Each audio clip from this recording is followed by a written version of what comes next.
He paid just $1 for a crumbling lighthouse everyone else was too afraid to touch. But when this widowed father discovered the secret tunnel hidden beneath the keeper's quarters, what he found inside would force him to choose between saving his son's future and doing what his late wife would have called right. And that choice would change everything. Before we dive into the story, make sure to smash subscribe because tomorrow we have an extra special story for you that will blow your mind. The numbers on the eviction notice blurred together as Marcus Brennan read them for the third time. 72 hours. That's all he had left before the landlord could legally remove him and his 7-year-old son Danny from the small rental house they'd called home for the past 2 years. The paper trembled in his calloused hands, not from fear exactly, but from something deeper, a bone-tired exhaustion that came from fighting a war he couldn't win. Marcus set the notice down on the kitchen table next to the stack of other bills he couldn't pay. Medical collections from Maine General Hospital, credit card statements with interest rates that should be illegal, a final disconnect warning from the electric company, and at the bottom of the pile a photograph he kept there as both punishment and reminder. Sarah on their wedding day, her smile bright enough to light up the darkest corners of the world. She'd been gone for 2 years, 3 months, and 16 days. Stage 4 pancreatic cancer, diagnosed too late, gone too fast. The medical bills had started arriving before her obituary ran in the Copper Bay Gazette, and they'd never stopped coming. Through the thin walls of the rental, Marcus could hear Danny in his bedroom, talking to himself as he played with his toy trucks.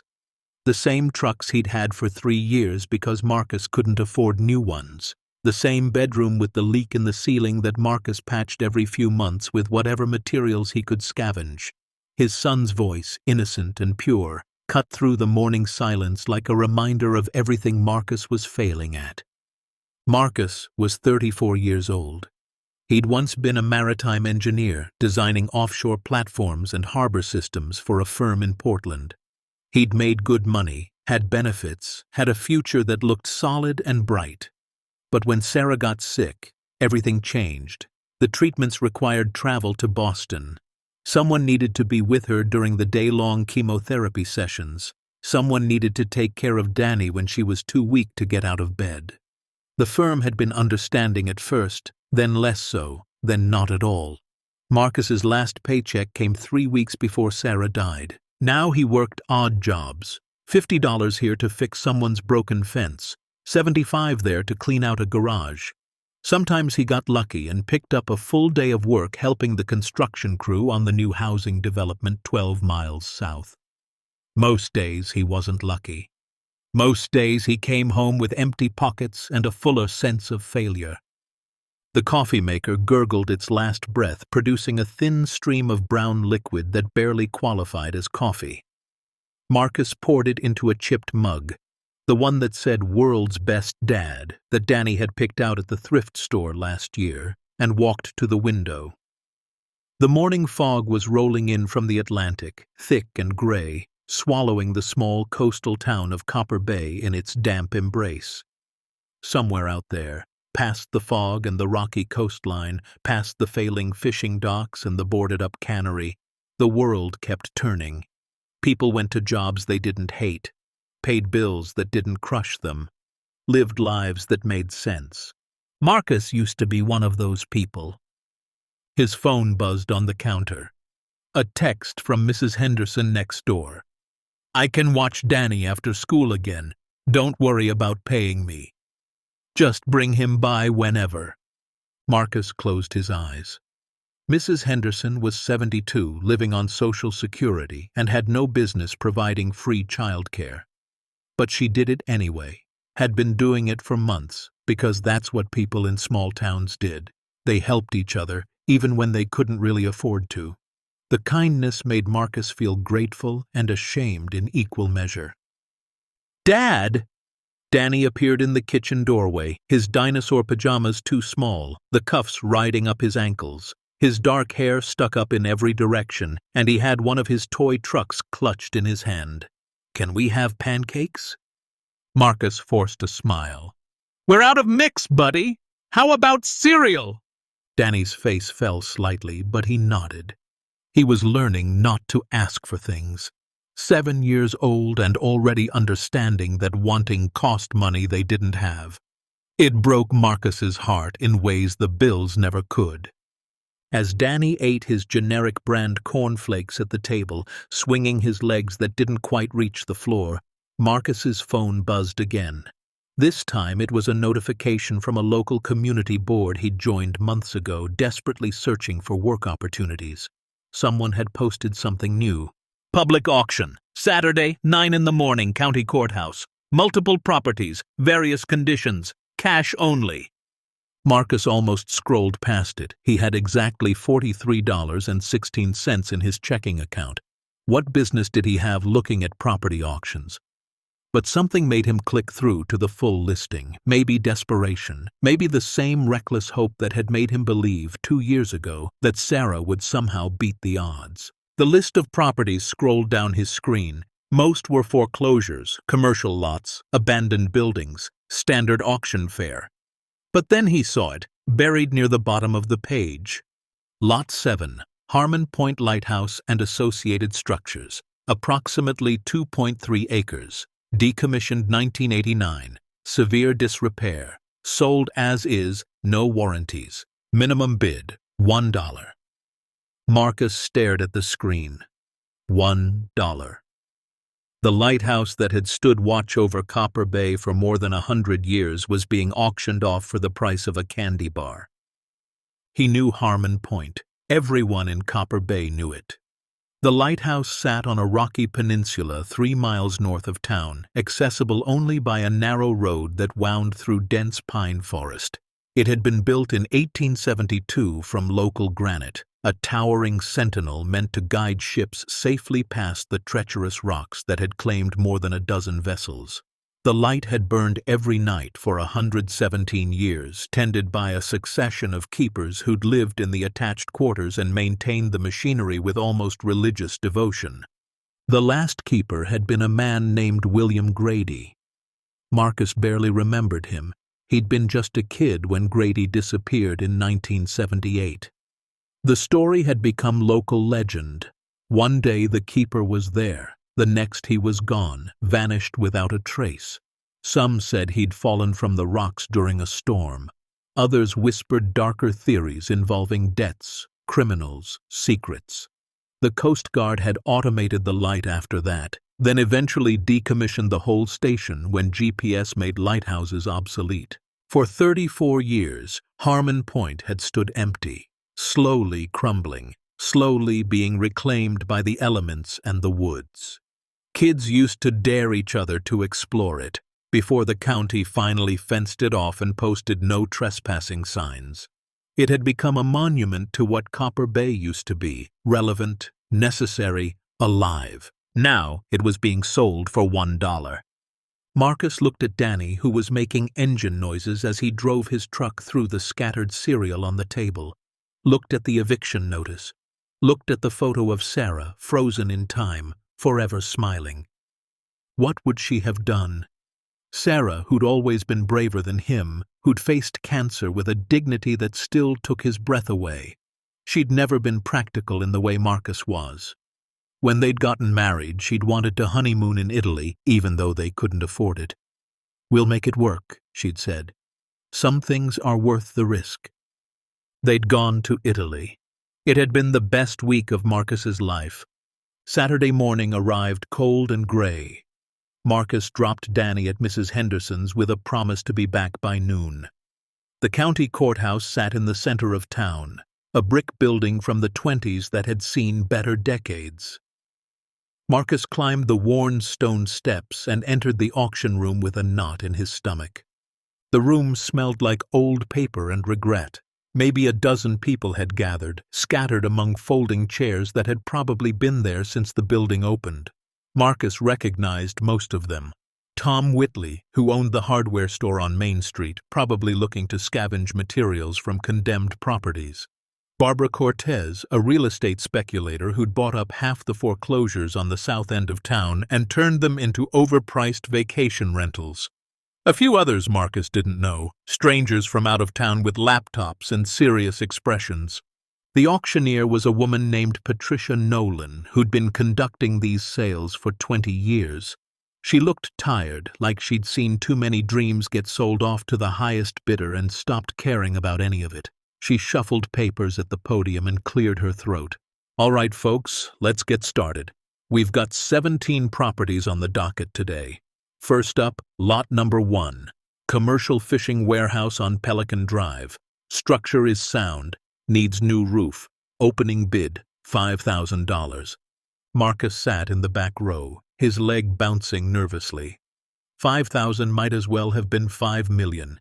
He had $43 and had withdrawn $40 in cash for this auction, leaving $3 in his account. If Danny needed something, if an emergency happened, they had $3. This was insane. He should leave, but his feet stayed planted. The warehouse sold for $8,000 to Barbara Cortez, who didn't even blink as she raised her paddle. A strip mall property went for $12,000. 2 residential lots passed with no bids, too contaminated, too expensive to remediate. Marcus watched it all with growing anxiety. When was Lot 7? When would they get to the lighthouse? Tom Whitley turned around and spotted Marcus. His bushy eyebrows rose in surprise. He leaned over and whispered, "Didn't expect to see you here, Brennan. You got some money I don't know about?" "Just looking," Marcus said quietly. "Uh-huh?" Tom turned back around, but Marcus could feel his curiosity like a physical weight. Patricia worked through the list methodically. Lot 4, Lot 5, Lot 6. Then she paused, pulled out a different sheet of paper, and read from it with a note of skepticism in her voice. Lot number 7. Harmon Point Lighthouse and associated structures including keeper's quarters, storage buildings, and approximately 2.3 acres of land. Please note this property is in severe disrepair and is being sold as is, with absolutely no warranties of any kind. The county assumes no liability for structural integrity, environmental hazards, or any other issues. Buyer assumes all responsibility and liability. Opening bid, $1. The room went silent. You could have heard a pin drop on the worn carpet. Patricia looked around. $1, folks! Do I have a bid? Nothing. No hands. No movement. People shifted in their chairs, exchanged glances. Barbara Cortez shook her head slightly. Tom Whitley let out a low whistle. "Come on now," Patricia said, sounding almost annoyed. "It's $1. Someone take it off the county's hands." More silence. Marcus felt his hand moving before his brain could stop it. It rose slowly, shakily, into the air like it belonged to someone else. Patricia's eyes locked onto him. "We have $1 from the gentleman in the back. Do I hear 2? The room turned to look at Marcus. He could feel their stares, their judgment, their pity. Tom Whitley's expression said clearly, "You've lost your mind." "Going once at $1, Patricia called out, glancing around the room with visible hope that someone, anyone, would save this poor fool from himself. "Going twice." "Nothing!" The gavel came down with a crack that echoed like thunder. "Sold for $1 to bidder number 18, Marcus Brennan." Marcus sat frozen. What had he just done? He'd just spent one of his last $40 on a property he couldn't afford to own, couldn't afford to maintain, couldn't afford to even think about. A crumbling lighthouse that had been abandoned for 34 years. A building that was probably one strong wind away from collapse. 2.3 acres of liability. He'd just bought a disaster. As the auction continued, Marcus barely heard it. He signed papers in a daze, handed over his $40 in cash, and received a receipt and a ring with 2 tarnished brass keys. The keys were heavy in his palm, worn smooth by decades of use. They looked like they'd been forged in another century, which they probably had been. Tom Whitley cornered him on the courthouse steps. The fog had lifted slightly, revealing a sky the color of old concrete. "Marcus," Tom said, not unkindly, "What the hell are you doing?" "I don't know," Marcus admitted. "I honestly don't know. That lighthouse, it's—" Tom hesitated. "Look, I'm not a superstitious man, but there's a reason nobody bid on it. Old William Grady, the last keeper, he went missing under strange circumstances. Rumor was he was involved in something bad, smuggling maybe, or worse. Place has been empty ever since. Nobody goes out there." "Maybe it's time somebody did," Marcus said, surprising himself. Tom studied him for a long moment. "You got a death wish? Because between you and me, you look like a man with nothing to lose." "I've got a 7-year-old son to lose," Marcus said quietly. "Everything else is negotiable." The drive to Harmon Point took 20 minutes. Marcus left town on Route 1, then turned onto an unmarked road that cut through dense forest. The pavement was more potholes than road, cracked and broken by decades of frost heaves and neglect. Weeds grew through every fissure. Small trees had taken root in places where the asphalt had given up entirely. The forest pressed in from both sides, old-growth pines and scraggly oaks that blocked out the weak morning sun. Marcus's 12-year-old Honda Civic bounced and rattled over the broken surface. Once, this road had been maintained by the Coast Guard, then by the county, then by nobody at all. He almost missed the final turn. The sign that should have marked the entrance to Harmon Point had fallen years ago, lying face down in the weeds. Only a rusted post remained. Marcus turned anyway, following wheel ruts so faint they might have been his imagination. Then the trees opened up, and he saw it. The lighthouse stood against the gray sky like a ghost of itself. The main tower, built from blocks of local granite, still rose nearly 200 feet from the rocky peninsula. The stone had darkened over time, stained by weather and neglect, but the structure itself looked solid, immovable, like it had been carved from the bones of the earth and would stand until the earth itself crumbled. But everything else was falling apart. The keeper's quarters, a 2-story structure attached to the base of the tower, looked like it might collapse if someone breathed on it too hard. White paint had peeled away in great sheets, revealing wood gone gray with age. Windows were broken, some boarded up with plywood that had itself rotted through. The roof sagged in the middle like a swayback horse. The front door hung crooked on broken hinges, revealing darkness inside. Marcus parked and sat for a long moment, the engine ticking as it cooled.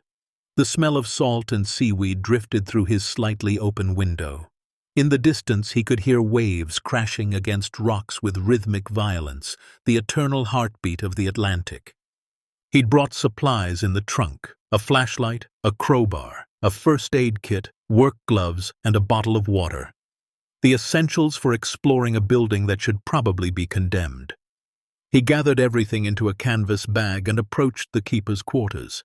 The front door pushed open with a groan that sounded almost human, like the building itself was protesting this intrusion. Inside, the air was thick with mildew and time. Marcus clicked on his flashlight, and the beam cut through dust motes dancing in the weak light from broken windows. The interior was worse than he'd expected. Wallpaper hung in long strips, revealing plaster beneath. The floor was littered with debris, broken glass, bird droppings, pieces of ceiling that had given up. An old table lay on its side in what had been the living room.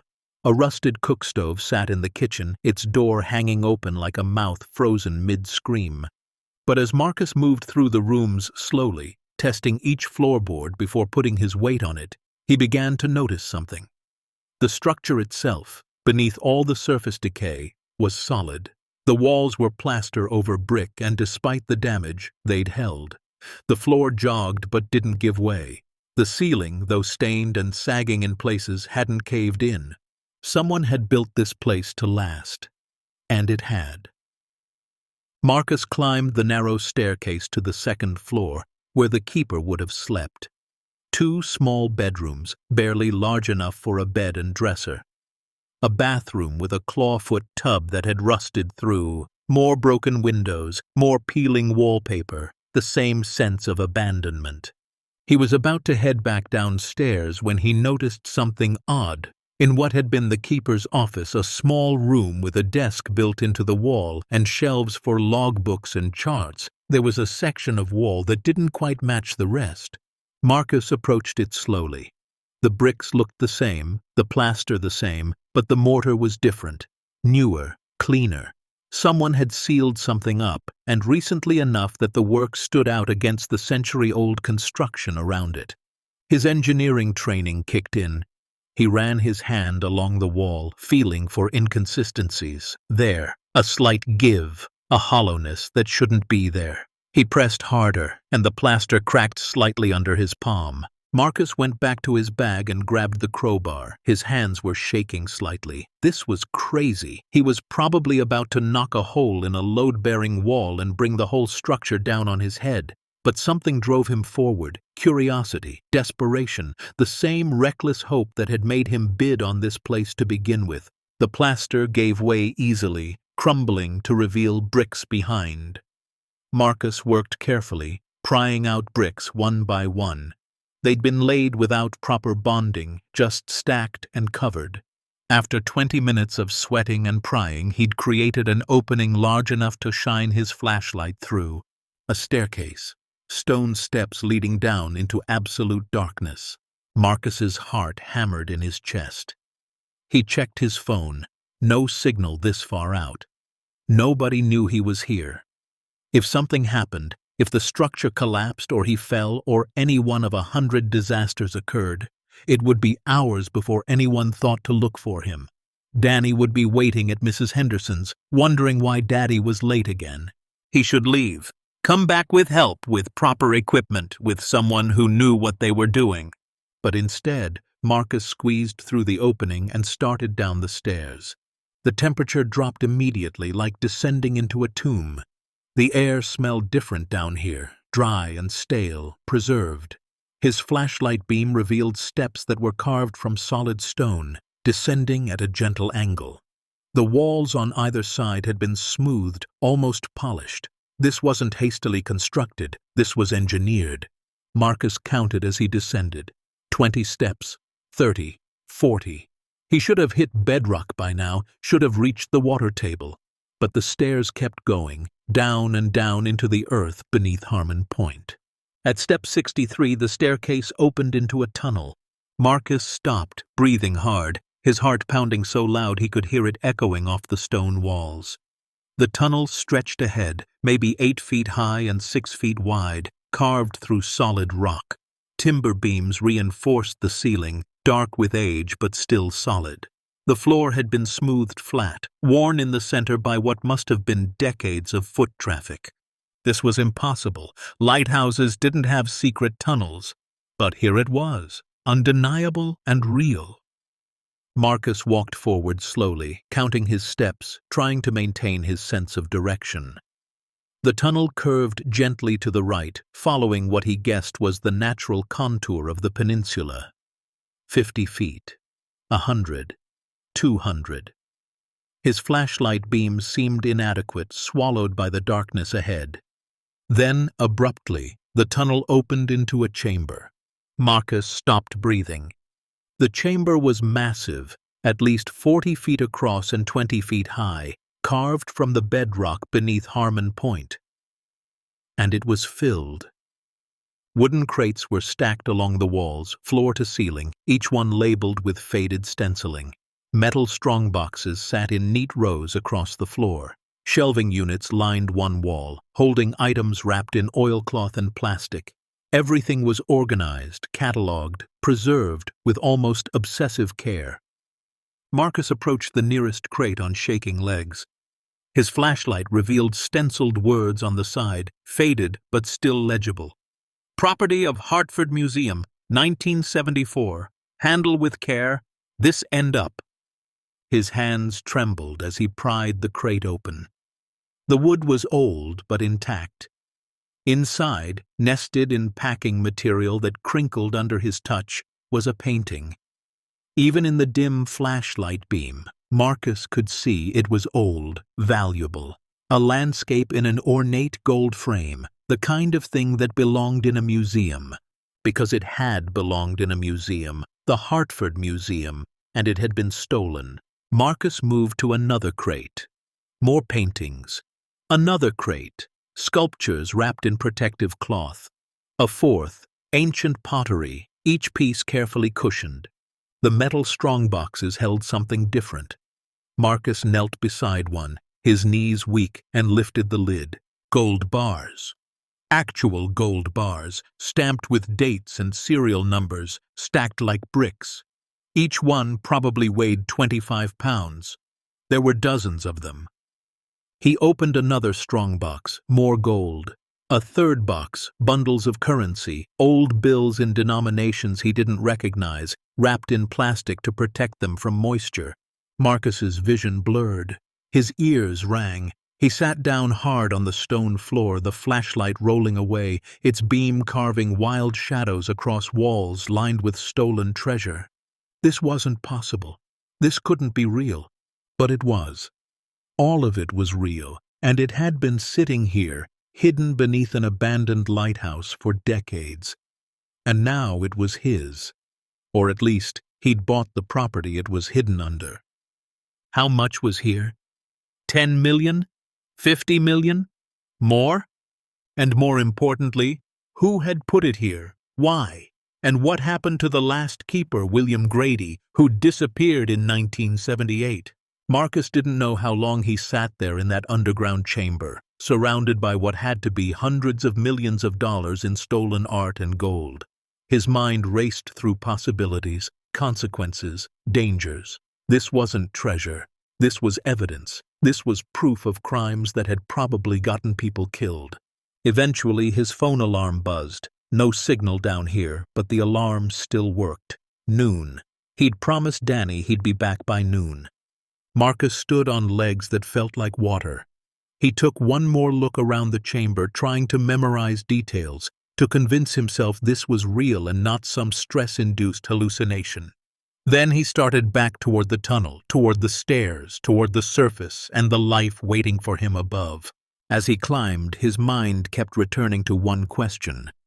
What the hell was he supposed to do now? He emerged into the keeper's office as the weak afternoon sun was beginning to break through the clouds. The Atlantic stretched out beyond the broken windows, vast and indifferent and beautiful. Marcus stood there, breathing hard, his clothes soaked with sweat despite the cold, the brass keys heavy in his pocket. He'd bought a lighthouse for $1, and beneath it he'd found something that would either save his life or end it. Marcus didn't go home right away. He sat in his car in the lighthouse parking area for 20 minutes, hands gripping the steering wheel, trying to process what he'd just found. The rational part of his brain, the engineer who understood physics and logic and cause and effect, kept insisting this couldn't be real.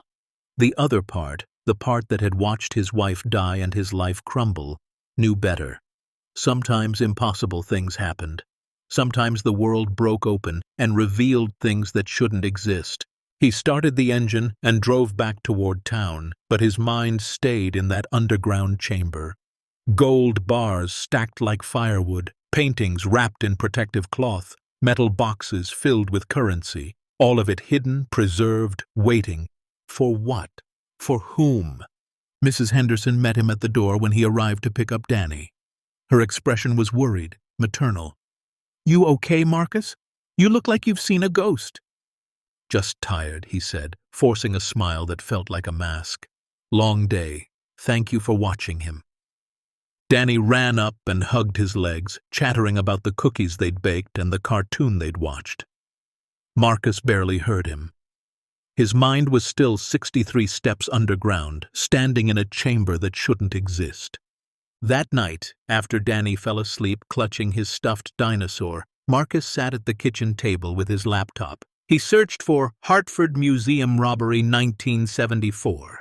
The results loaded slowly on their bargain internet connection. The first article made his blood run cold. 13 paintings valued at over $18 million were stolen from the Hartford Museum of Art during a coordinated robbery on the night of March 15, 1974. Museum security guard Thomas Whitley, 24, was shot and killed during the incident. The thieves disabled the alarm system during a planned power outage and removed the paintings from their frames. Despite an extensive FBI investigation, none of the stolen artwork has been recovered. The museum continues to offer a $5 million reward for information leading to the return of the paintings. A guard had died. A young man with his whole life ahead of him, killed by the people who'd stolen those paintings. The paintings that were now sitting in crates beneath Harmon Point. Marcus kept searching. Lighthouse keeper William Grady disappearance. The results were sparse. A few mentions in local newspapers from 1978. A Coast Guard report marked as closed due to lack of evidence.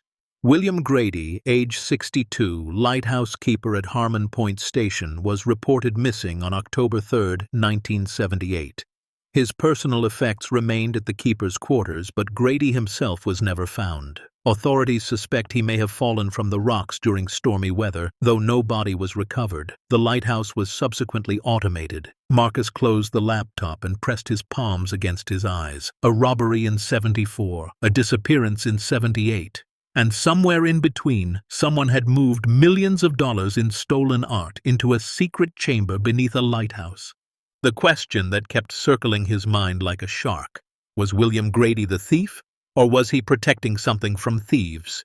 And the more immediate question, what the hell was Marcus supposed to do about it? He looked at the eviction notice still sitting on the table. 72 hours had become 60 hours. In 2.5 days, he and Danny would be homeless.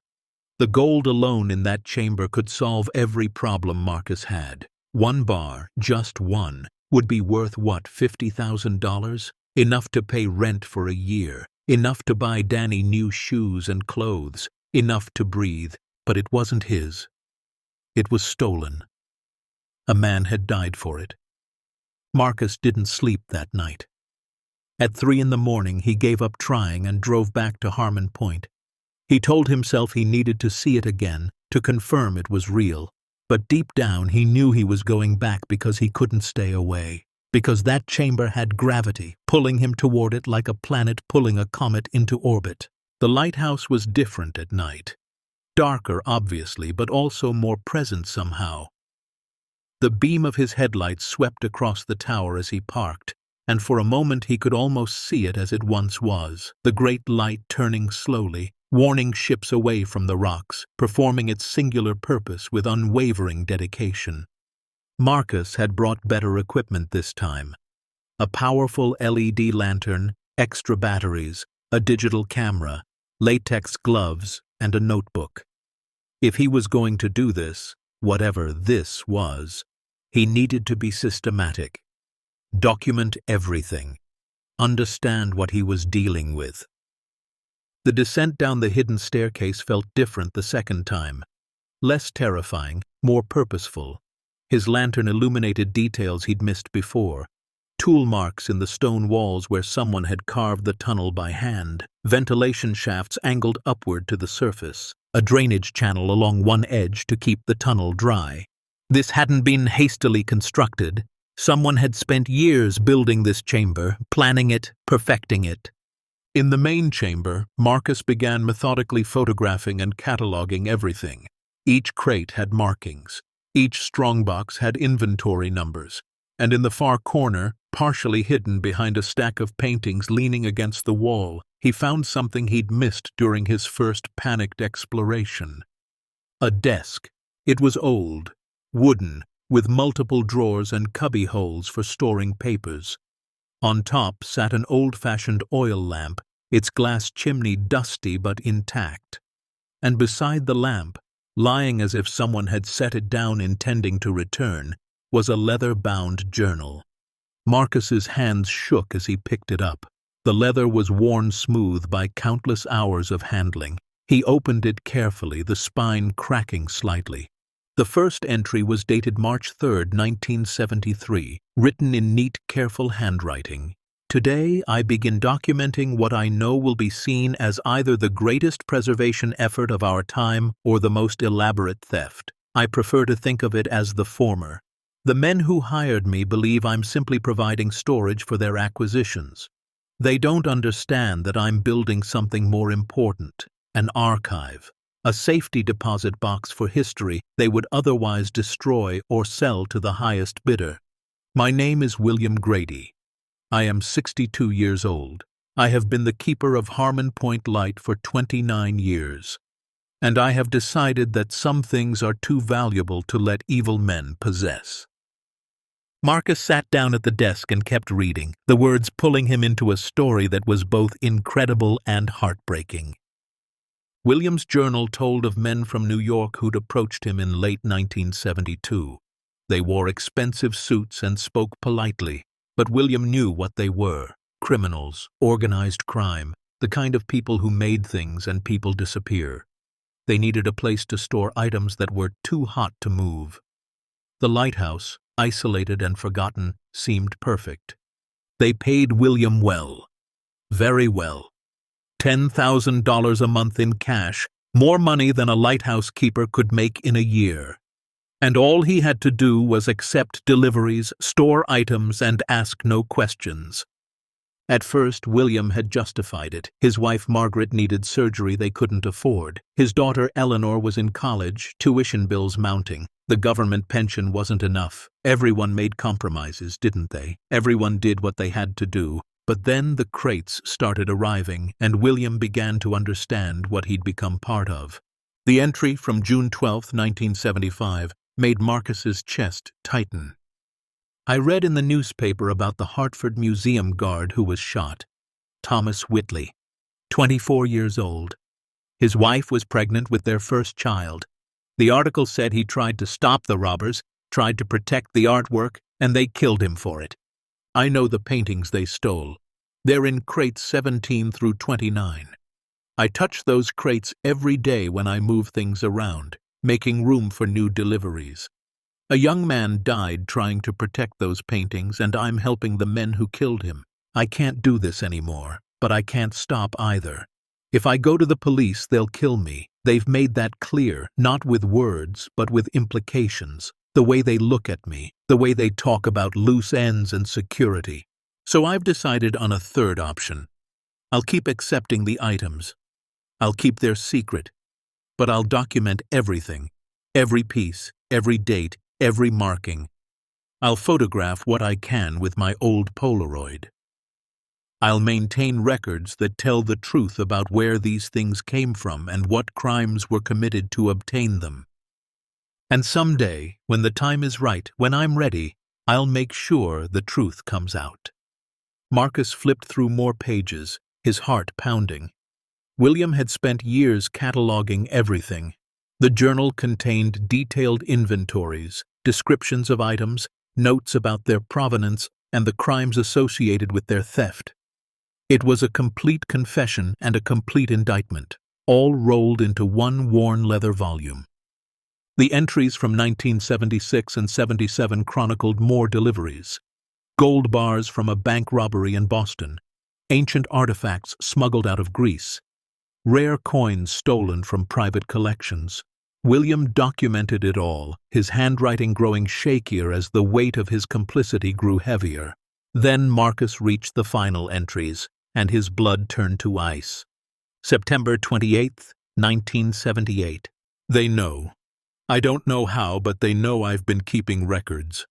A man came today, not one of the usual delivery men, but someone new, someone dangerous. He asked pointed questions about my inventory system, said they'd be making changes to security protocol. I've hidden this journal and all the photographs in the desk's false bottom. If I disappear, if something happens, I hope someone finds this. I hope they understand I tried to do the right thing, even if I did it in the wrong way. To whoever finds this, the items in this chamber belong to the world, not to criminals or to you. Return them, make them whole. Tell the stories of the people who died protecting them. Make my sins mean something. Thomas Whitley deserves justice. His daughter deserves to know her father died a hero. Don't let their sacrifices be for nothing. October 1st, 1978. This will be my last entry. I can feel it. They're coming back. I heard on the radio that a boat is arriving tonight, unscheduled. They never come at night unless something's wrong. I'm not afraid of dying. I made my choices, but I'm afraid of this chamber being lost forever, of all this beauty being sold to the highest bidder or destroyed to cover up crimes. Please, whoever finds this, do the right thing, the thing I couldn't do. William Grady. The journal ended there.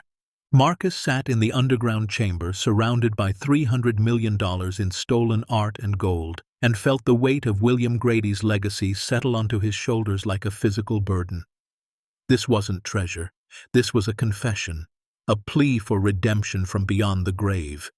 He couldn't keep this, but he couldn't simply hand it over without understanding the full implications either. William had been killed for trying to do the right thing. If Marcus went public, if he turned over evidence, would he be putting Danny in danger? His phone buzzed, no signal this deep, but the alarm reminded him it was almost 5 in the morning.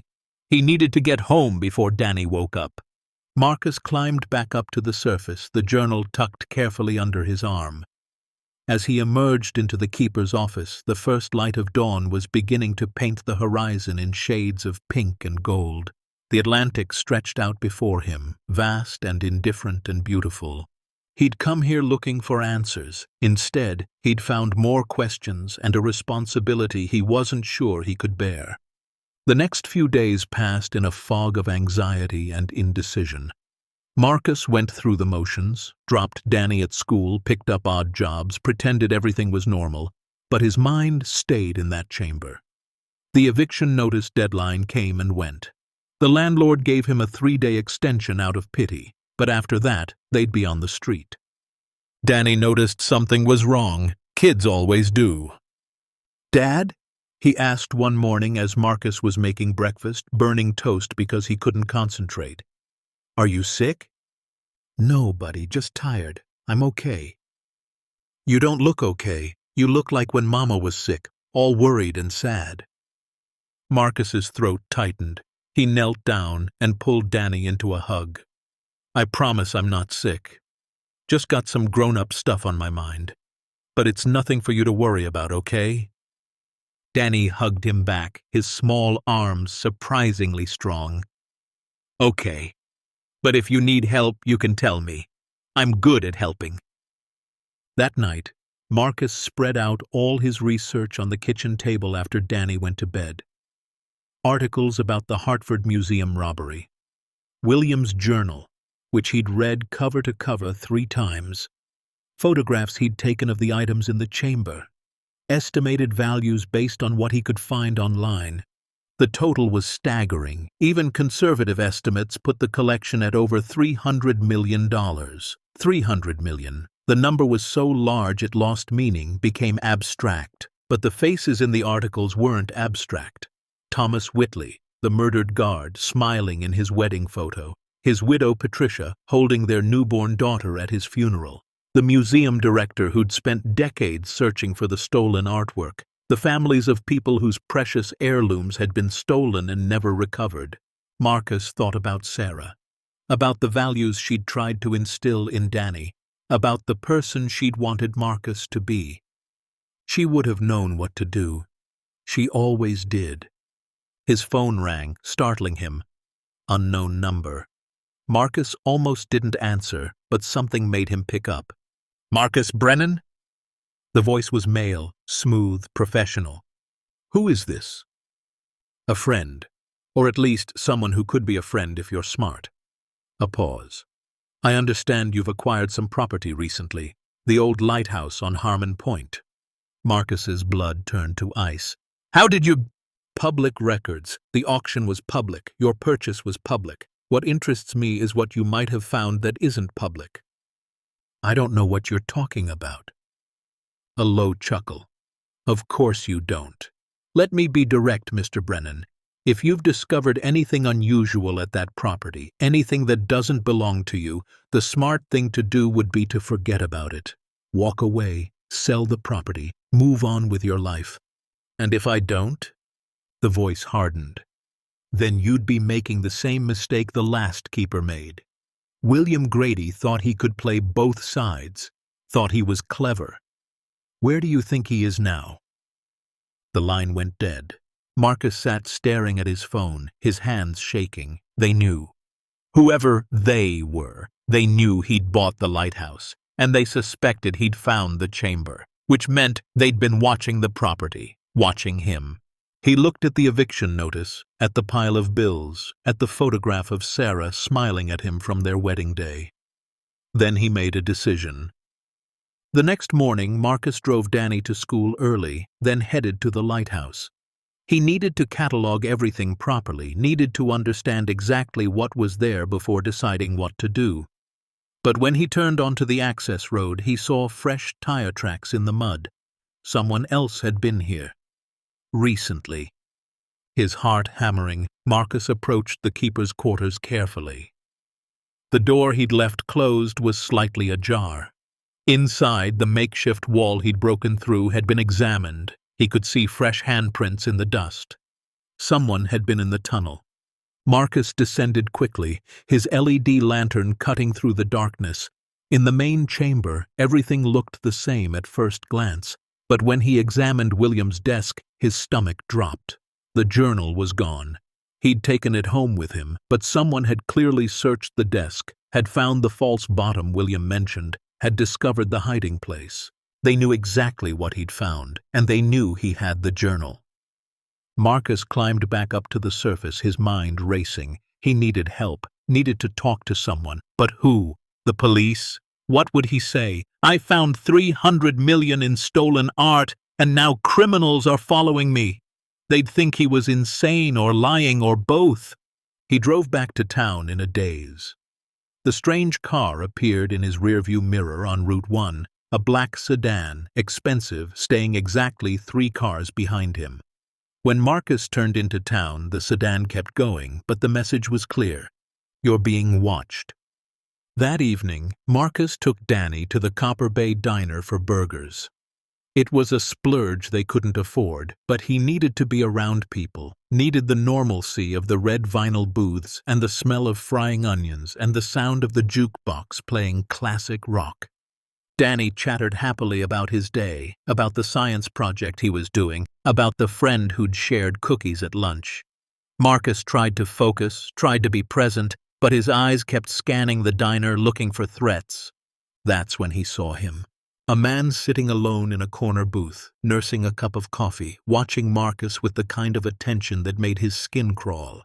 Mid-50s, gray hair, expensive suit that looked out of place in the diner. He smiled when Marcus made eye contact, a smile that never reached his eyes. Marcus's appetite vanished. He helped Danny finish his burger, paid the check with money he didn't have, and hurried toward the exit.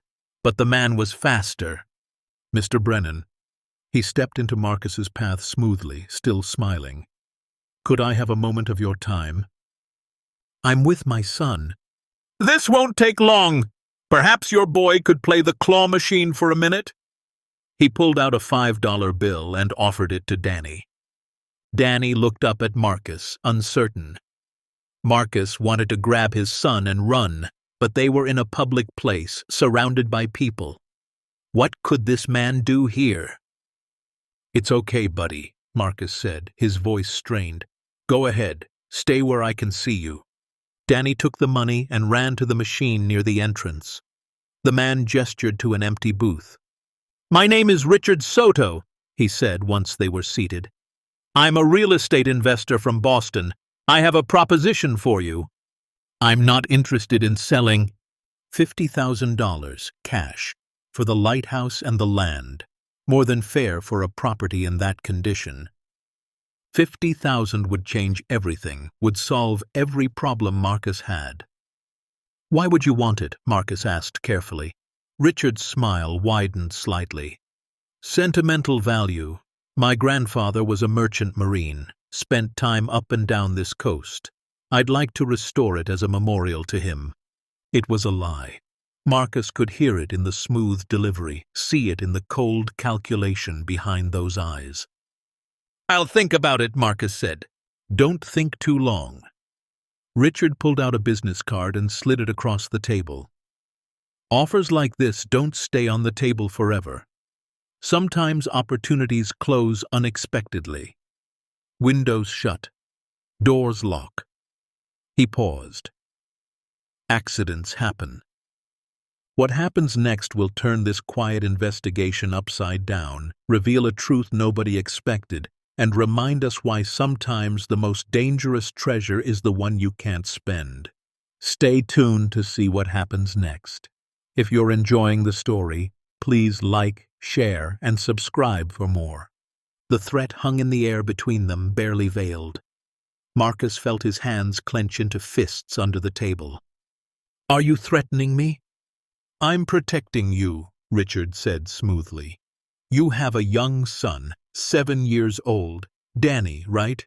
Sweet kid, loves dinosaurs, rides the bus to Pine Grove Elementary. Mrs. Henderson watches him after school most days." Marcus's vision tunneled. He half stood, fury overriding fear. "If you go anywhere near my son—" "Relax," Richard held up his hands. "I'm simply pointing out that you have a lot to lose, much more than you have to gain. $50,000 solves your problems. Stubbornness creates new ones." He stood, straightening his expensive suit. "Think about it, Mr. Brennan. But don't take too long.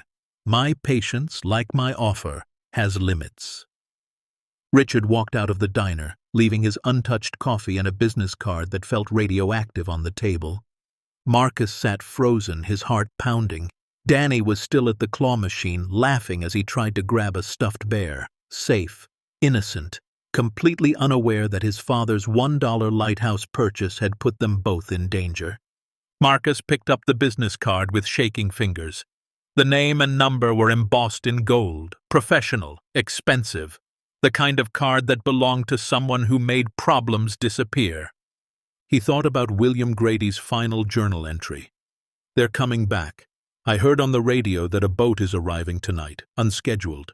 And 2 days later, William had vanished. No body, no evidence, just gone. Marcus looked at his son, watched the joy on Danny's face as he finally snagged the stuffed bear from the claw machine. Danny ran over, triumphant, holding up his prize. "Dad, Dad, I got it, look!" Marcus pulled him into a hug, holding on too tight, breathing in the smell of his shampoo and innocence. "That's amazing, buddy. You did great." On the drive home, Marcus's mind raced through options. He could take the $50,000, walk away, pretend he'd never found the chamber. But Richard and whoever he worked for would still have access to $300 million in stolen art. Thomas Whitley would still be unavenged. William Grady's final wish would still be unfulfilled. Or Marcus could go to the authorities, risk everything, put Danny in danger, possibly end up like William, disappeared, a cautionary tale about what happens to people who find things they shouldn't. The black sedan was parked across the street from their rental house when they arrived home. Just sitting there, watching. A reminder that Marcus's choices had consequences. That night, after Danny fell asleep, Marcus sat at the kitchen table with his laptop. He pulled up the photograph of Thomas Whitley's widow, Patricia, holding their newborn daughter at the funeral. The article said the daughter's name was Jenny. She'd be in her 40s now, probably had a family of her own. Did she know what had happened to her father? Did she know the men who killed him had never been caught? Marcus opened a new search tab and typed, "Patricia Whitley, Hartford, Connecticut, obituary." She died in 1998. But Jenny was still alive, living in Bridgeport, working as a middle school teacher. Marcus stared at her faculty photo on the school website. She had her father's eyes, kind eyes. The eyes of someone who'd grown up with a hole in her life shaped like a murdered parent. He wrote an email, deleted it, wrote another, deleted that too. What was he supposed to say? "Hi, you don't know me, but I found evidence of who killed your father 50 years ago." Finally, at 2 a.m, he wrote, "Ms. Whitley, my name is Marcus Brennan. I live in Maine. I recently discovered something that I believe is connected to your father's death in 1974. I have evidence, real evidence, about what happened to him, and where some of the stolen artwork ended up. I don't know what to do with this information, and I'm hoping you might be able to help me decide. I know this sounds crazy. I wouldn't believe it either, but I promise you it's real. If you're willing to talk, please call me." He included his phone number and hit send before he could overthink it. The response came at 7 in the morning, waking him from an exhausted sleep on the couch. "Who is this? If this is some kind of sick joke, I'll report you to the police." Marcus called her immediately. She answered on the first ring, her voice hard with suspicion and old pain. "Ms. Whitley, I know this sounds insane. You have 30 seconds before I hang up and block your number. Your father's name was Thomas. He was 24 when he died. Your mother was 6 months pregnant with you. He was shot trying to protect paintings during the Hartford Museum robbery on March 15, 1974. I know where those paintings are. I know who took them. And I have proof." Silence. Then, barely a whisper, "How?" "I bought a lighthouse for $1. There's a chamber underneath. Your father died protecting art that's been hidden there for almost 50 years. They talked for 2 hours. Jenny cried. Marcus cried. She told him about growing up without a father, about the questions that had haunted her whole life, about the frustration of knowing the people responsible had never been caught. And Marcus told her about William Grady's journal, about the inventory of stolen items, about the threats he was receiving, about his 7-year-old son and the impossible choice he was facing. "What do you want from me?" Jenny finally asked, her voice thick with emotion. "I want to know if doing the right thing is worth dying for," Marcus said quietly. "Because I have Danny. And these people, they've already killed once. They've threatened me. If I turn this over to the authorities, if I expose what's in that chamber, I might be putting my son in danger. So I need to know, from someone who lived with the consequences of her father's courage, is it worth it?" Jenny was quiet for a long time. Marcus could hear her breathing, could almost feel her wrestling with the question. "My father didn't wake up that morning planning to be a hero," she finally said. "He went to work. He did his job. And when the moment came, when men with guns tried to steal something valuable, he chose to stand between them and those paintings. It cost him everything. It cost me a father. It cost my mother a husband." "So you're saying—" "I'm saying I've spent my whole life teaching kids that integrity matters, that doing the right thing matters even when it costs you. My father made his choice in a split second. You have time to think about yours, but whatever you decide, know that some debts can't be paid with money. Some are paid with character." After they hung up, Marcus sat in the growing daylight, watching the black sedan still parked across the street.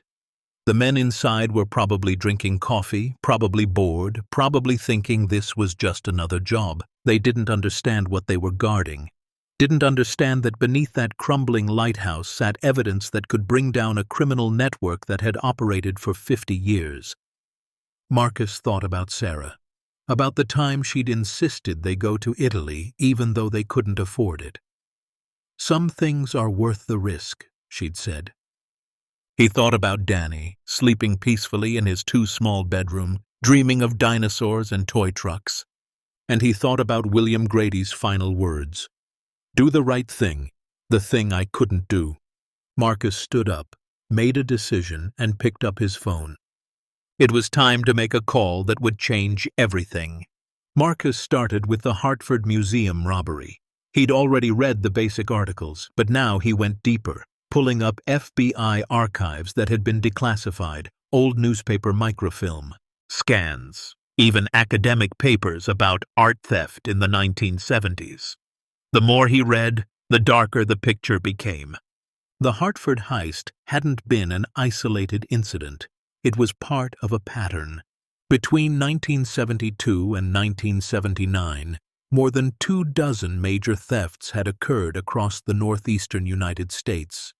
Museums, private collections, bank vaults. The thieves were sophisticated, well-funded, and ruthlessly efficient. They knew exactly what they were after. Items that were valuable, but not so famous they'd be immediately recognizable. Things that could theoretically be sold on the black market, but were too hot to move for decades. Marcus found a connection in a 1980 FBI report about organized crime families in New York and Boston. The report, heavily redacted, mentioned a storage and laundering operation that allowed criminal organizations to hide assets until heat from investigations died down. The report estimated that over $500 million in stolen art, gold, and currency had been moved through this network.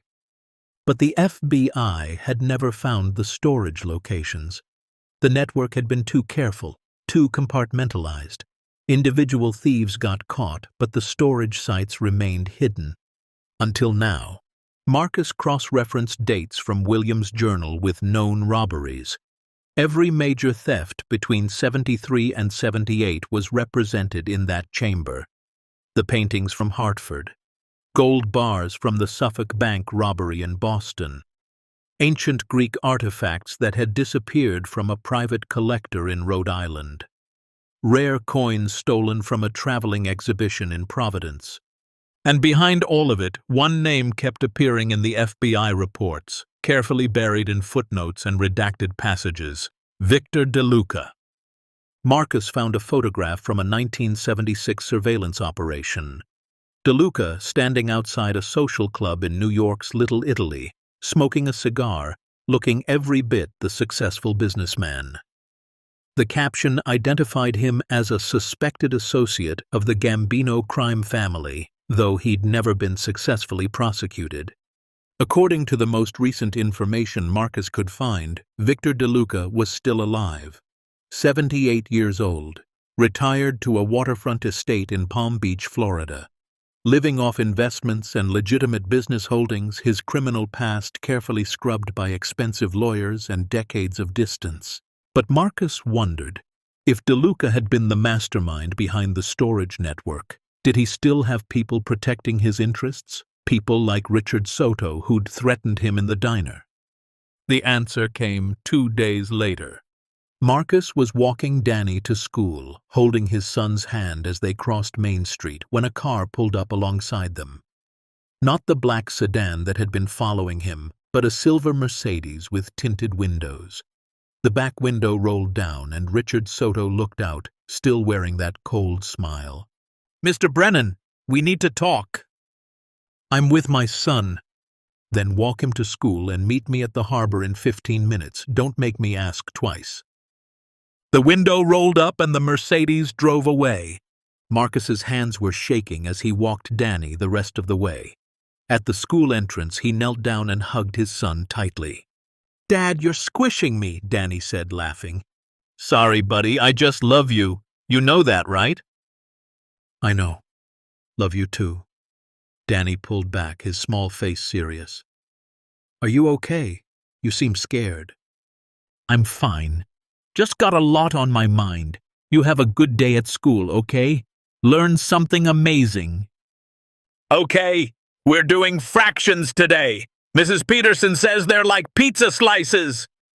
Marcus watched until Danny disappeared into the building, then forced himself to walk toward the harbor. His mind raced through possibilities.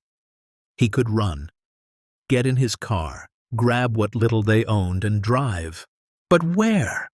How far could they get on $3.25 tank of gas? He could ignore the summons, but Richard knew where Danny went to school, knew their routines, knew everything. The harbor was quiet at this hour. Most of the fishing boats had already left for the day. The remaining vessels bobbed gently at their moorings, hulls scarred by years of hard use. Richard Soto stood at the end of the main pier, hands in his pockets, looking out at the Atlantic. "You've been busy," Richard said without turning around. "Doing research, making phone calls, talking to people you shouldn't be talking to. How do you—" "We've been monitoring your internet activity, your phone calls, your movements." Now Richard turned and the smile was gone. "Did you really think we wouldn't notice you emailing Thomas Whitley's daughter? That we wouldn't hear about your 2-hour conversation with Jenny?" Marcus felt ice in his veins. "You're tapping my phone?" "We're protecting our interests. Mr. DeLuca has invested significant resources into maintaining certain assets. When those assets are threatened, we respond." Richard stepped closer. "You need to understand something, Marcus." "May I call you Marcus?" "The items you've discovered aren't just valuable. They're evidence. Evidence that could expose a network that's been operating successfully for 50 years.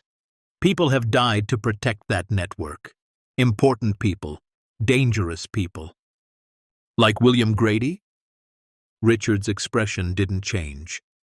William made a choice. He decided to play games, keep records, imagine himself some kind of conscience-driven archivist. That choice had consequences. "You killed him." "I was 12 years old in 1978, Richard said calmly. "But the organization I work for? Yes, they removed William when he became a liability. Just like they removed the Hartford guard when he wouldn't cooperate. Just like they've removed dozens of other obstacles over the decades." The casual admission of murder made Marcus's stomach turn. "Why are you telling me this?" "Because you need to understand the stakes. This isn't a game where you expose corruption and become a hero. This is a situation where people who threaten Mr. DeLuca's interests tend to have accidents, fatal accidents. Sometimes their families have accidents too." Marcus's hands clenched into fists. "Touch my son, and I swear to God." "You'll what?" Richard's voice hardened. "You'll fight me? Call the police?" "Let me explain your situation very clearly, Marcus. Right now, you're a struggling single father with a history of financial problems and depression following your wife's death. If something were to happen to you, a suicide perhaps, brought on by mounting debt and grief, no one would be surprised. And if your son were to tragically die in the same incident, well, it would be a terrible tragedy, the kind of story that makes people shake their heads and move on." "You're insane!" "I'm practical. Here's what's going to happen. You're going to accept my $50,000 offer for the Lighthouse. You're going to sign the deed over to a holding company I represent. You're going to take that money, pay your debts, and move somewhere far from Copper Bay. Maybe California, maybe Texas, somewhere you can start fresh and forget you ever found anything unusual." "And if I refuse?" Richard pulled out his phone and showed Marcus a photograph. It was Danny, playing on the school playground during recess. Someone had taken the picture today, within the last hour. "We're watching him," Richard said quietly. "Every moment, every day. One word to the authorities, one attempt to expose what you've found, and your son disappears. Not quickly, not painlessly, but thoroughly. And you'll spend whatever time you have left knowing you chose wrong." Marcus felt rage and terror warring inside him. He wanted to grab Richard by the throat, wanted to throw him off the pier, wanted to destroy him. But the rational part of his brain, the engineer who calculated risks and consequences, knew that would be suicide. Richard wasn't alone. Somewhere nearby, probably in one of the parked cars lining the harbor, other men were watching, waiting. "I need time," Marcus managed. "You have 48 hours. Sign the papers or face the consequences." Richard pocketed his phone. "Oh, and Marcus, don't try to run. We'll find you. And when we do, the consequences will be much worse." Richard walked away, his footsteps echoing on the wooden pier. Marcus stood alone, staring at the gray water, feeling more trapped than he'd ever felt in his life. Not even during Sarah's illness, not even during the worst of the medical debt, had he felt this helpless. Because then he'd at least had options, however limited. Now he had none. Or did he? That night, after putting Danny to bed with 3 stories and extra hugs, Marcus sat at the kitchen table and did something he hadn't done since Sarah's funeral. He pulled out the box of her things that he'd packed away because looking at them hurt too much. Inside were photographs, letters, the journal she'd kept during her illness. Marcus opened it with trembling hands.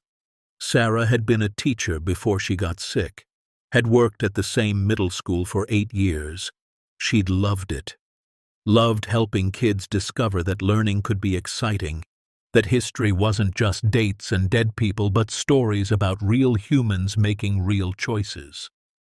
Marcus flipped to an entry from near the end, written when she was too weak to hold a pen steadily, the words shaky but determined. Marcus worries I'm not fighting hard enough. He doesn't understand that I've already fought every battle I can. The cancer won those battles, but I haven't lost the war because the war was never about living forever. It was about living right. I've been thinking about what I want to teach Danny, the lessons I won't be around to give him in person. I've been writing them down, hoping Marcus will share them when Danny's old enough to understand. Lesson 1. You can't control what happens to you, but you can control how you respond. Lesson 2. Courage isn't the absence of fear. It's doing the right thing even when you're terrified. Lesson 3. The easy choice and the right choice are almost never the same thing. I'm choosing to face this with dignity because I want Danny to know his mother was brave. Not brave enough to beat cancer, that was never in my control, but brave enough to stare it down and not flinch. To say, you can take my life, but you can't take who I am. I hope he learns that. I hope Marcus teaches him that.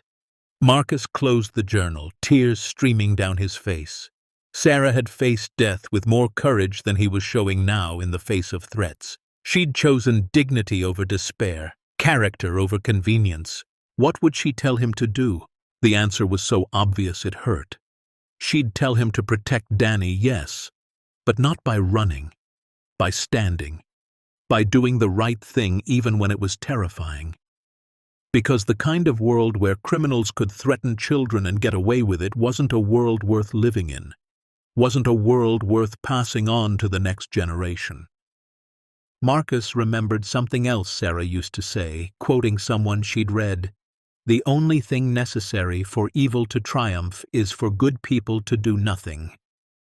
He'd been doing nothing for 2 days, paralyzed by fear, waiting for someone to tell him what to do. But Sarah had taught him better than that. At midnight, Marcus made his decision. He drove to the 24-hour FedEx store in the next town over, printed copies of everything he had, William's journal entries, photographs of the chamber, his research about the robberies, and mailed packages to 3 addresses: Jenny Whitley in Connecticut, the Portland office of the FBI, and his own attorney with instructions to open them if anything happened to him. Insurance. If Richard and his people killed Marcus, the truth would still come out. Then he went home, packed a bag for Danny with clothes and his favorite toys, and waited for dawn. At 7 in the morning, Marcus walked into the Copper Bay Sheriff's office. Sheriff Tom Hastings looked up from his coffee, surprised. "Marcus? Everything okay?" "No, Tom. I need to report multiple crimes. I need you to contact the FBI, and I need protective custody for my son." Tom's expression shifted from friendly to professional in an instant. "What's going on?" Marcus took a deep breath. "I bought the old lighthouse at Harmon Point last week. There's a hidden chamber underneath. It contains approximately $300 million in stolen art, gold, and currency connected to organized crime dating back to the 1970s. I've been threatened by people who want to keep it hidden. They've threatened my son. I have evidence of everything: the theft, the storage network, the murder of the lighthouse keeper in 1978, and I need help before they kill me too." Tom stared at him for a long moment. "Marcus, are you—" "I'm not crazy. I have proof. Photographs, documents, a journal written by the murdered keeper. All of it is real, Tom. All of it is dangerous, and I'm out of options." Tom picked up his phone. "Let me call the state police and the FBI. This is way above my pay grade." Within 2 hours, Marcus's small rental house was surrounded by law enforcement, state police, FBI agents, even Coast Guard investigators, since Harmon Point fell under maritime jurisdiction. Danny had been pulled out of school by a female FBI agent who'd explained to him, gently, carefully, that they were going on a special adventure for a few days. Agent Elena Torres was in charge of the FBI response. She was mid-30s, sharp-eyed and skeptical of everything until Marcus showed her the photographs.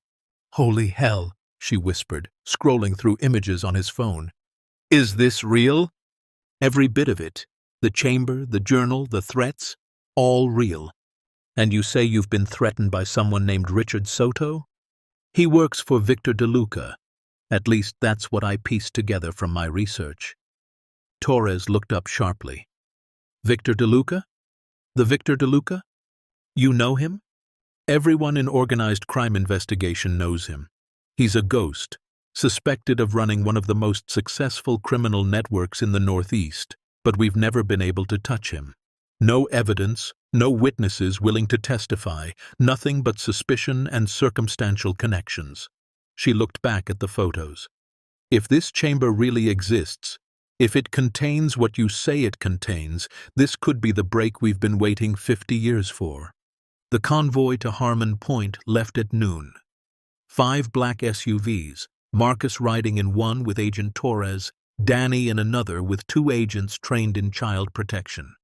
Marcus had insisted on coming, insisted on showing them the chamber himself, even though every instinct screamed at him to grab Danny and run. But running was what they wanted. Running was how they won. The lighthouse looked different surrounded by federal agents. Less haunted, more like what it really was, a crime scene. Torres had brought a full evidence response team, photographers, forensic specialists, art experts. They swarmed the keeper's quarters, examining the hidden door Marcus had found, the staircase leading down. "Mr. Brennan," Torres said as they prepared to descend, "I need you to understand something. If this is a hoax, if you're wasting federal resources, you'll face charges. But if it's real, if even half of what you've told us is true, you may have just cracked open the biggest criminal case in decades." "It's real," Marcus said quietly. "I wish to God it wasn't, but it is." The descent took on ceremonial weight with dozens of people following. LED work lights had been set up, banishing the darkness that had made Marcus's first exploration so terrifying. In the harsh white light, the tunnel looked less mysterious and more mundane, just carved stone and old timber, remarkable only for existing at all. But the chamber. When they reached it, the chamber full of stolen treasures glittering under the work lights, Agent Torres stopped breathing. Behind her, the other agents and specialists stood in stunned silence. "My God!" someone whispered. The next 72 hours passed in a blur of activity. The FBI locked down Harmon Point as a federal crime scene. Evidence teams worked around the clock, cataloging and removing items. Art experts identified pieces thought lost forever. The gold bars were counted, 147 of them, each worth approximately $60,000. The estimated total value kept climbing. 300 million became 350, then 400. Some of the artifacts were priceless, too rare to assign monetary value.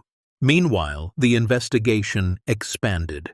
The FBI raided Victor DeLuca's estate in Florida at dawn on the second day. They found financial records, communications, evidence of ongoing criminal enterprise. DeLuca himself was arrested while eating breakfast on his yacht. Richard Soto disappeared. A warrant was issued, but he'd vanished like smoke. And then the media found out. Marcus wasn't sure who leaked it. Some FBI agent looking for glory, a local cop who couldn't keep quiet, maybe Tom Hastings making a call to an old friend who happened to be a reporter. But on the third day after Marcus had gone to the authorities, the story broke. "Widowed father discovers $400 million in stolen art beneath main lighthouse." The headline appeared on CNN first, then spread like wildfire. Within hours, news vans from Boston, Portland, even New York were rolling into Copper Bay.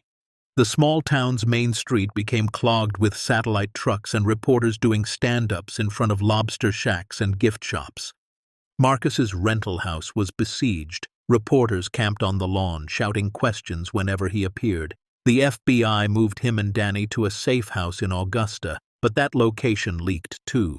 Finally, they relocated to an undisclosed hotel somewhere in New Hampshire with U.S. Marshals providing security. Danny thought it was an adventure at first. "Are we famous, Dad?" "I guess so, buddy.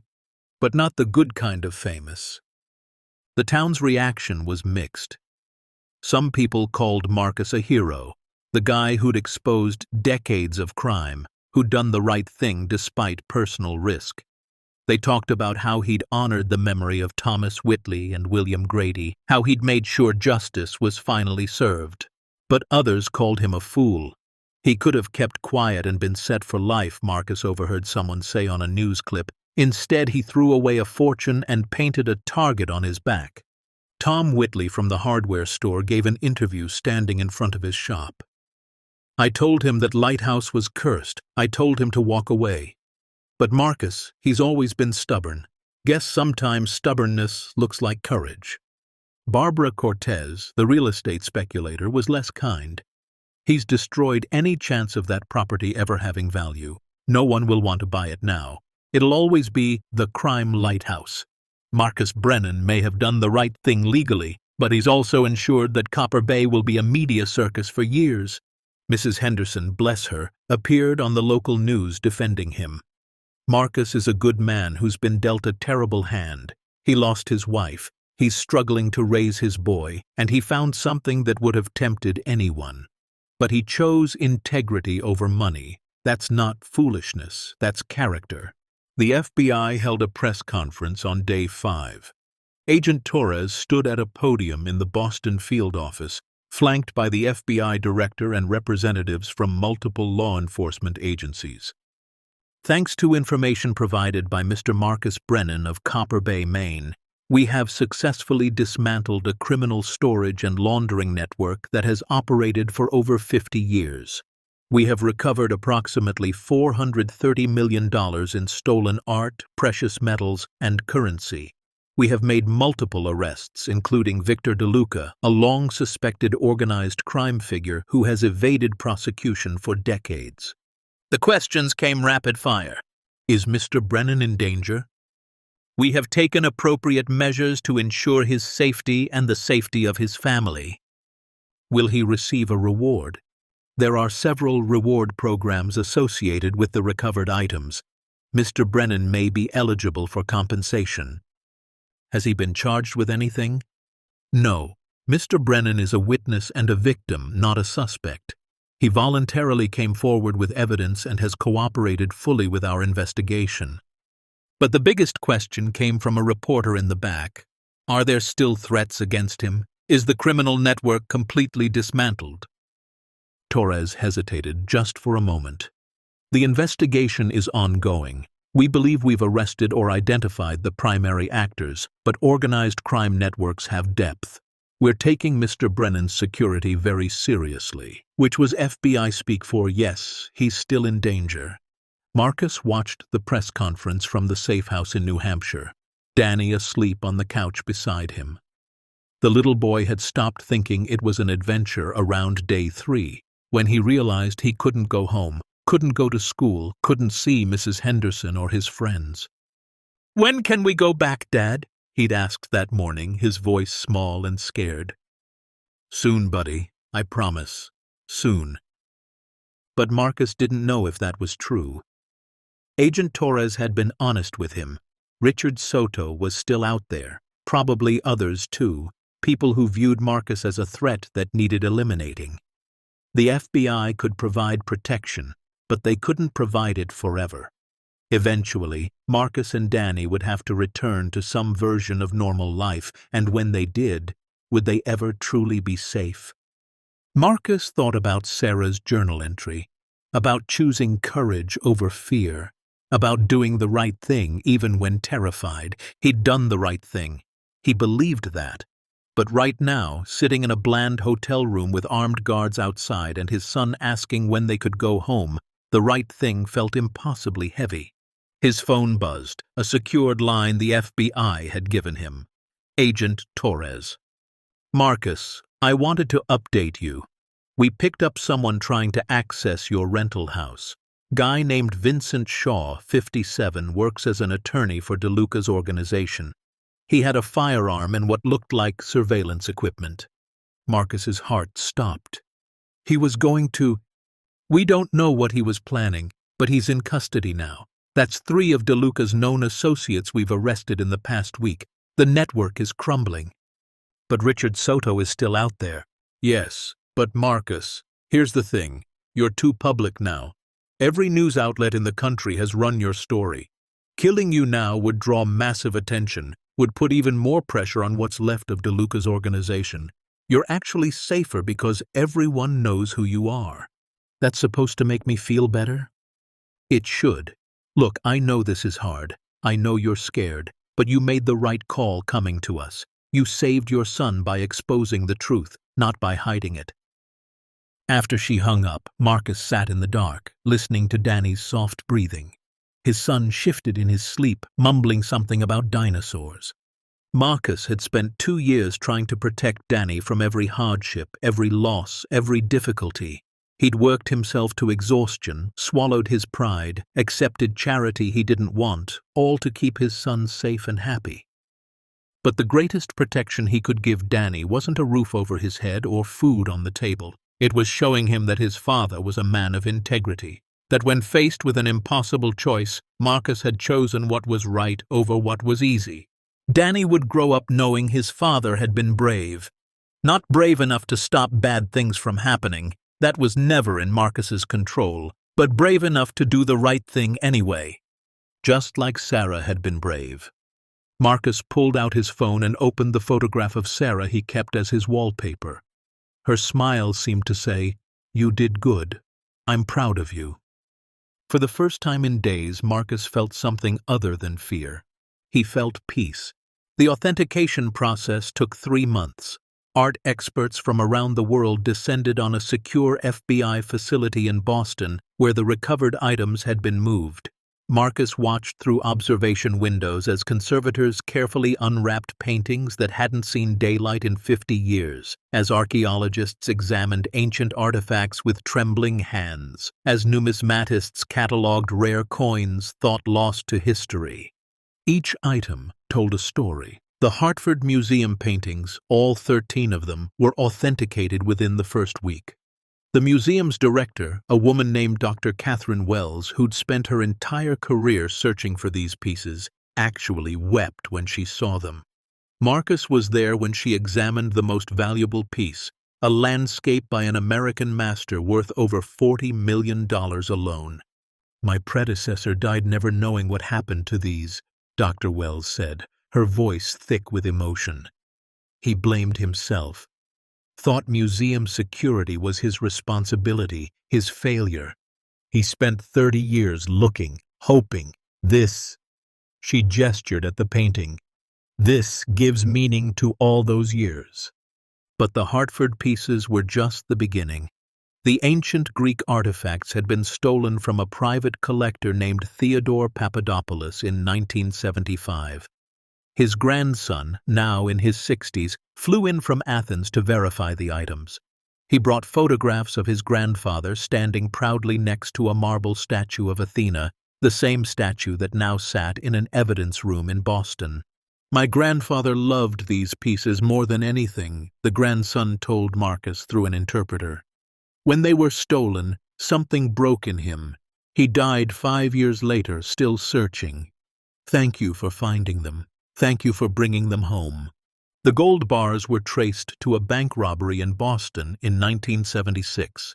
3 security guards had been injured in that heist, one paralyzed for life.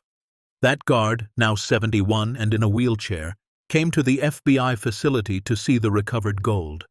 His name was Robert Chen. He looked at Marcus with eyes that had seen too much pain.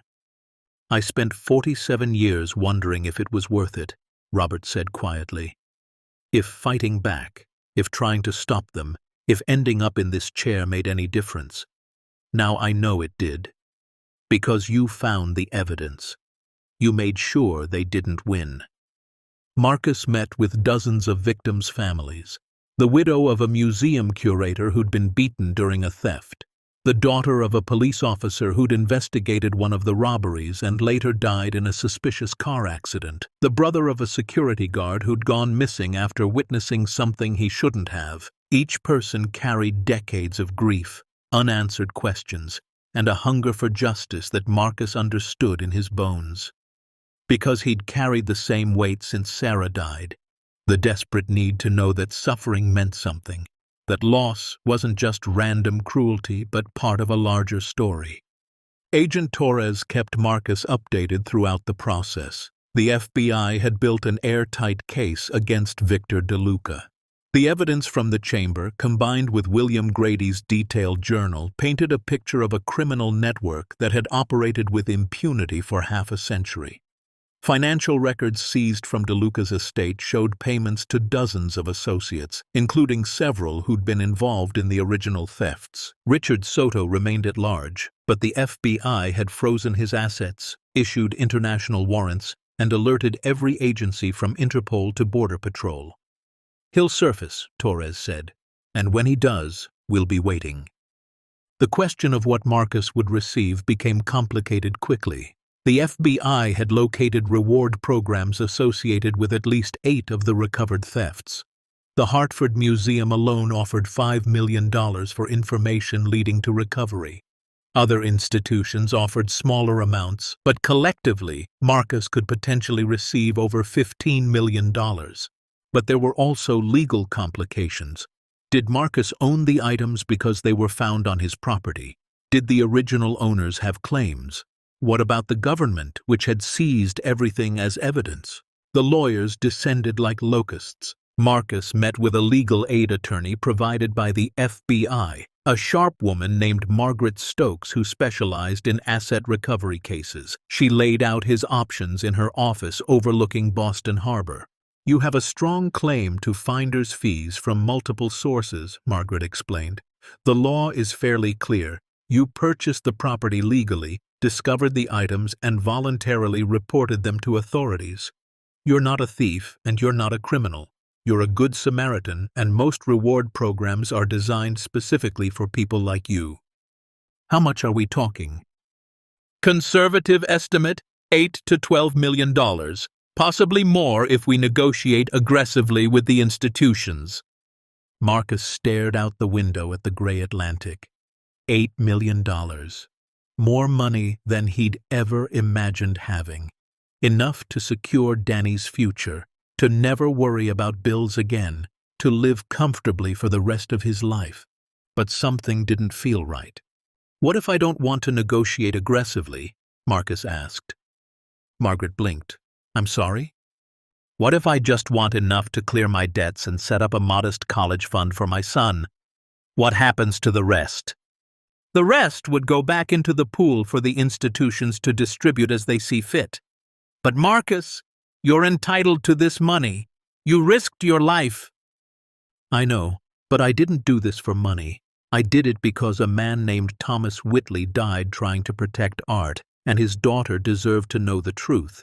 I did it because William Grady spent his last years trying to make things right, and his sacrifice deserved to mean something." Marcus looked at her. "How much would I need to pay off my medical debt, cover rent for a year, and put $50,000 in a college fund?" Margaret calculated quickly. "About $200,000. "Then that's what I want. $200,000. The rest goes to the museums, the victims' families, whoever needs it most." "Marcus, that's incredibly generous, but—" "It's not generous. It's right." He thought of Sarah's journal entry about courage being doing the right thing even when terrified. "My wife taught our son that some things matter more than money. If I take millions while families who suffered get nothing, what lesson does that teach him?" Margaret studied him for a long moment. "You're a rare person, Marcus Brennan. Let me see what I can do." The settlement took 2 months to finalize. Marcus received $225,000, slightly more than he'd asked for, because the Hartford Museum insisted on paying him their full reward. Dr. Wells personally delivered the check. "You could have demanded more," she said. The board was prepared to pay the full $5 million. "I know, but this is enough. Use the rest to improve security, to help other institutions protect their collections. Make sure this doesn't happen again." The medical debt disappeared like morning fog. Marcus paid off every collection agency, every outstanding bill, every reminder of Sarah's illness. The weight he'd carried for 2 years lifted so suddenly he almost felt dizzy. He found a small house to rent near Danny's school. Nothing fancy, but clean and safe with a yard where his son could play. He bought Danny new shoes, new clothes, things that fit properly. Set up the college fund with an investment advisor, and still had enough left over to breathe, to not wake up at 3 in the morning calculating which bills to pay and which to defer. But the real reward came in smaller moments. Jenny Whitley called him after the Hartford paintings were formally returned to the museum. "They're holding a ceremony," she said. "A memorial for my father and the other security guards who were killed or injured protecting art over the years. They asked if I'd speak. I'd like you to be there." The ceremony was held in the Hartford Museum's main gallery, beneath the very paintings Marcus had found. 200 people attended: museum staff, law enforcement, victims' families, art lovers who'd followed the story. Jenny spoke beautifully about her father, about growing up with his absence, about the questions that had haunted her. "For 49 years, I wondered if his death meant anything," she said, her voice steady. "If stopping those thieves for even a few minutes made any difference. Now I know it did. Because every piece of art hanging in this room, every artifact returned to its rightful place, exists because people like my father refuse to let evil win without a fight." She looked directly at Marcus. "And because one man 50 years later made the same choice my father made. To stand between criminals and something precious. To choose integrity over safety. Thank you, Marcus. You gave my father's sacrifice meaning." The audience stood and applauded. Marcus sat with Danny beside him, holding his son's hand, trying not to cry. Later, as they walked through the museum, looking at the recovered paintings, Danny asked, "Dad, why is everyone calling you a hero?" Marcus knelt down. "I'm not a hero, buddy. I just did what was right." "But isn't that what heroes do?" Marcus smiled, blinking back tears. "Maybe. But the real heroes were the people who tried to protect these things in the first place. I just finished what they started." The question of what to do with the lighthouse became its own challenge. The property was still Marcus's. He'd bought it legally, and the FBI had no claim to the land itself, only what had been hidden beneath it. But Harmon Point was now infamous, forever associated with crime and treasure and mystery. Barbara Cortez had been right. No one would want it as a private residence. But maybe it could be something else. Marcus contacted Tom Hastings, the sheriff who'd first listened to his story. "I want to turn the lighthouse into a museum, a memorial to William Grady and everyone else who tried to protect cultural heritage. But I can't do it alone. Would the town help?" Tom was quiet for a moment. "You want Copper Bay to help restore a lighthouse that's been falling apart for 30 years? "I want us to turn something associated with crime into something that celebrates integrity. Show people that this town stands for more than just fishing and tourism. Let me make some calls." The response surprised even Tom. The local historical society volunteered to help with research and exhibits. The community college offered to provide architecture students to help with restoration planning. Tom Whitley from the hardware store donated materials at cost. Barbara Cortez, perhaps feeling guilty about her earlier comments, contributed $5,000 and offered to help with the business plan.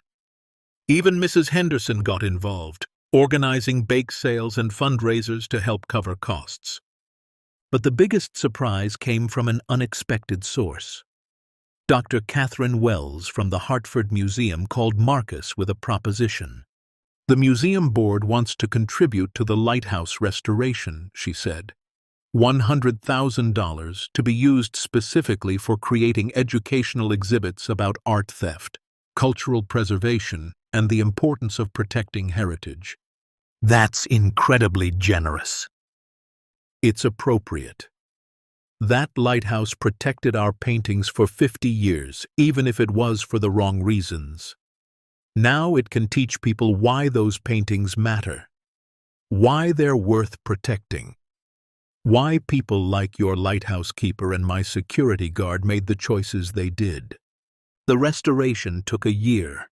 Marcus threw himself into the project, finally using his maritime engineering background for something meaningful.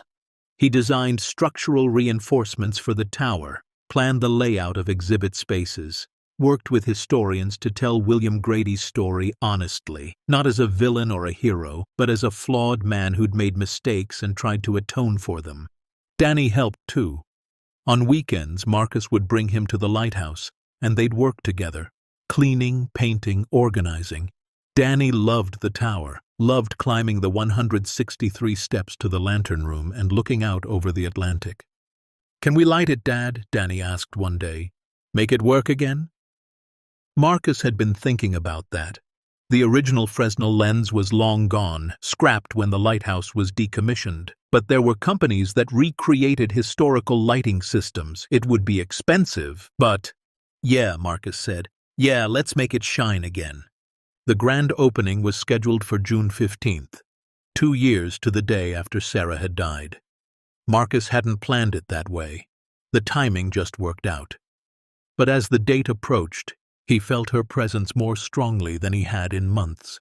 She would have loved this, would have loved the idea of turning something dark into something educational, would have loved seeing Danny excited about history and stories and the importance of doing the right thing. The night before the opening, Marcus couldn't sleep.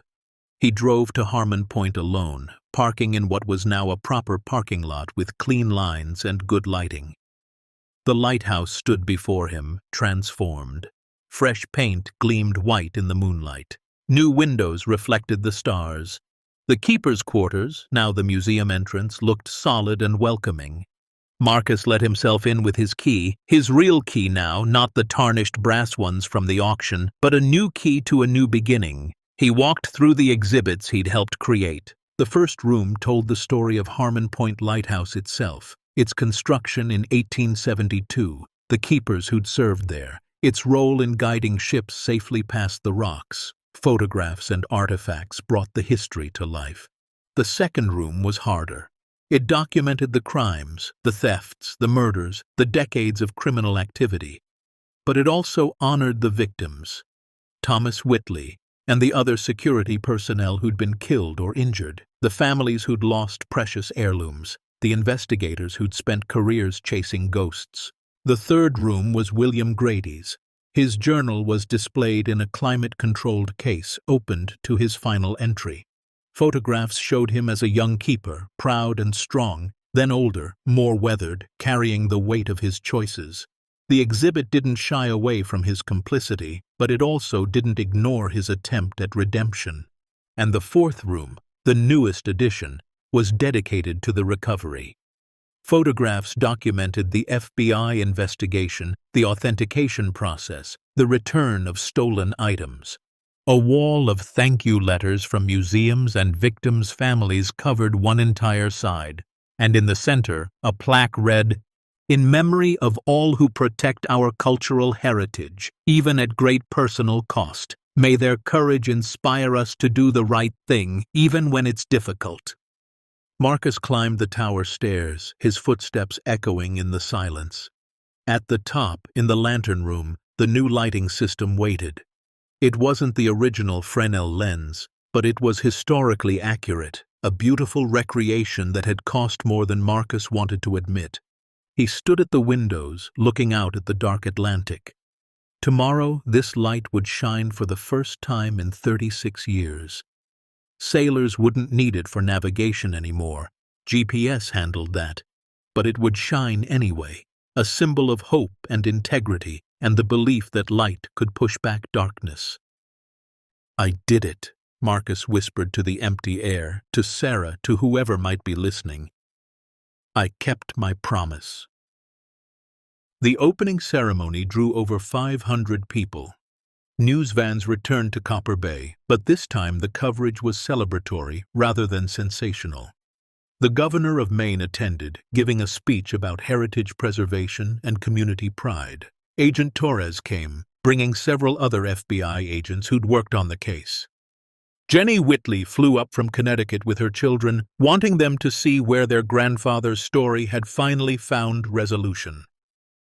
Dr. Wells from the Hartford Museum gave a presentation about the recovered artwork and its significance. Robert Chen, the injured security guard, spoke from his wheelchair about the importance of standing up for what's right. And Mrs. Henderson, bless her, brought 300 cookies and cried happy tears as she watched Marcus cut the ribbon. But the moment that mattered most came at sunset. As the ceremony wound down and guests explored the museum, Marcus and Danny climbed to the lantern room one more time.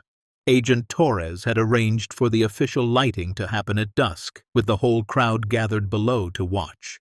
Marcus stood with his son, their hands intertwined, looking out at the Atlantic. The sun was setting, painting the water in shades of orange and gold that reminded him of Sarah's hair catching the light. "Dad," Danny said quietly, "I understand now why you did what you did." "Yeah?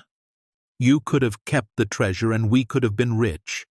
But then we would have been bad people, and Mom wouldn't have wanted that." Marcus's throat tightened. "No, she wouldn't have. She would have wanted you to be brave, like you were." Danny looked up at him, his young face serious. "I'm proud of you." Those 4 words broke something open in Marcus's chest.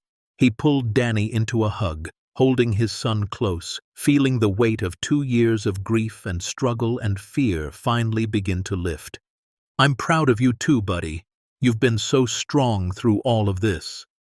Below them, the crowd was gathering. Agent Torres called up through the tower. "Marcus, ready when you are." Marcus wiped his eyes and looked at Danny. "Want to do the honors?" Danny's face lit up. Together, they approached the control panel. Marcus had designed it to be simple, just one switch that would bring the lighthouse back to life after decades of darkness. "On 3, Marcus said. 1, 2, ah!" They flipped the switch together. The light blazed to life, the beacon turning slowly, casting its beam across the water and the rocks and the town beyond. Below, the crowd erupted in cheers and applause. Car horns honked. Someone set off fireworks that sparkled against the darkening sky. But Marcus barely heard it. He was watching the light turn, watching it push back the darkness, watching it do what lighthouses had always done: guide people home, warn them of danger, remind them that even on the darkest night, someone had bothered to light a flame. Danny pressed against his side, watching in awe. "It's beautiful, Dad." "Yeah," Marcus whispered. "Yeah, it is." That night, after the crowds left and the news vans packed up, and Danny fell asleep exhausted in the car, Marcus drove them to their small rental house. He carried his son inside, tucked him into bed, and stood in the doorway, watching him sleep. 2 years ago, Marcus had been drowning, buried under debt, paralyzed by grief, convinced his best days were behind him. He'd been wrong about so many things, about what mattered, about what he was capable of, about whether doing the right thing was worth the cost. He pulled out his phone and looked at Sarah's photograph. In it, she was laughing at something he'd said, her eyes bright with joy and mischief and love. "I hope you're proud," he whispered to the image. "I hope wherever you are, you know I tried to be the man you thought I was." His phone buzzed with a text from Agent Torres. "Beautiful ceremony. You've built something special there. P.S. Soto was apprehended in Mexico this morning. It's really over now." Marcus read it twice, letting the words sink in.